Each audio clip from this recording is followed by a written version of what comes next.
To get a flush repair without a visible ridge of sealant, you must control sealant volume and surface tension from the start.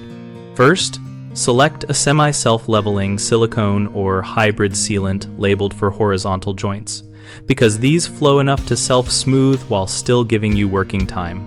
Clean the joint thoroughly with a solvent recommended by the sealant maker, and let it fully dry so the new material bonds and does not beat up on contaminants. Use a closed-cell backer rod sized to sit slightly below the desired finish level so the sealant only fills the gap and does not create excess height.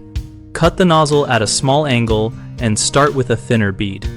You can always add more, but you cannot remove it without disturbing the finish.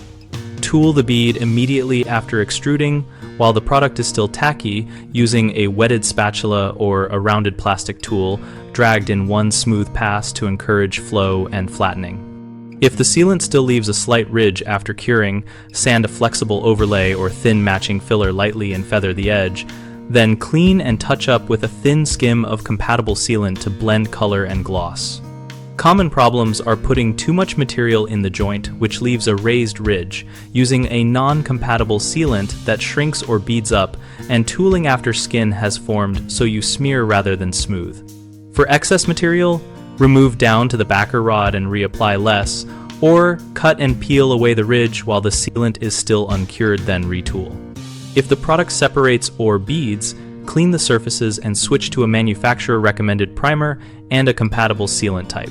If you wait too long to tool, cut back to uncured material where possible and retool immediately next time. Or sand the cured ridge and apply a skim coat of compatible sealant to blend the joint. We run bighomeprojects.com to connect homeowners with local contractors and provide a place to compare approaches to finish quality. Our discussion community helps users and pros exchange tips on sealants, tooling techniques, and product choices so we can all improve curb appeal together.